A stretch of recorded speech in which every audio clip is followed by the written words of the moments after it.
আন্তর্জাতিক গণতন্ত্র দিবস উপলক্ষে আজ নয়াপল্টনে বিএনপির সমাবেশ হয়েছে। দুপুর 2টায় সমাবেশটি শুরু হওয়ার কথা রয়েছে।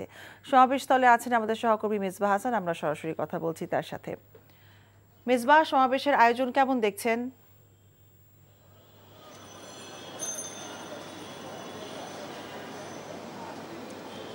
মিতা, সকাল থেকে আসলে গণতন্ত্র দিবস উপলক্ষে যে আয়োজন করা হয়েছে বিএনপির পক্ষ থেকে, সে সকাল থেকে কিন্তু মঞ্চ তৈরির কাজ ইতিমধ্যে প্রায় শেষের দিকে। আমরা দেখেছি প্রায় মঞ্চ তৈরির কাজ শেষ এবং এই সমাবেশে কিন্তু ঢাকার আশেপাশের জেলাগুলোতে এবং ঢাকা জেলার বিভিন্ন অংশ হিসাবে গেছে কিন্তু নেতাকর্মীরা যোগ দিবেন। এছাড়া গণতন্ত্র দিবস উপলক্ষে কিন্তু বিএনপির এবারের যে উদ্যোগ সেটি কিন্তু ঢাকার বাইরে কিন্তু প্রায় 9টি মহানগরীতে তারা এই আয়োজনে করবে এবং 9টি মহানগরীতে বিভিন্ন বিএনপির যে সিনিয়র নেতারা আছেন তারা কিন্তু প্রধান অতিথি হিসেবে সেখানে উপস্থিত থাকবেন।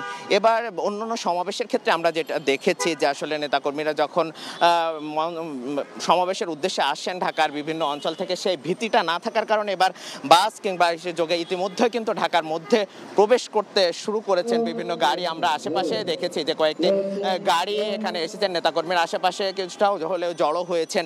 আস্তে আস্তে কিন্তু এই সমাবেশে মূল যেটা কিন্তু দুপুর 2:30টায় শুরু হবে এবং সমাবেশের যে মধ্যমণি তিনি হল বিএনপির ভারপ্রাপ্ত চেয়ারম্যান তারেক রহমান ভার্চুয়ালি যুক্ত হয়ে কিন্তু নতুন বার্তা দেবেন দলকে গঠনের এবং যে আগামীতে জাতীয় নির্বাচন, সেই নির্বাচনে কিভাবে পদক্ষেপ নেবে সেই বার্তা কিন্তু তারেক রহমান নির্দেশনা দলীয় নেতাকর্মীদের দেবেন। সেই অপেক্ষায় আসলে এখন পুরো বিএনপির নেতাকর্মীরা। এছাড়া যদি এখানে এখন পর্যন্ত নেতাকর্মীদের আমরা উপস্থিতি দেখতে পাচ্ছি না, তবে আশেপাশে বিভিন্ন জেলায় এখান থেকে ফকিরাপুল মোড় এই জায়গাগুলোতে কিন্তু ঢাকার যে বাইরে থেকে ছোট ছোট লটে কিন্তু বিভিন্ন বাস যোগে কিন্তু নেতাকর্মীদের যে গ্রেপ্তারের ভয় না থাকায় কিন্তু তারা এসে সেখানে খণ্ডভাবে মিছিল করছেন।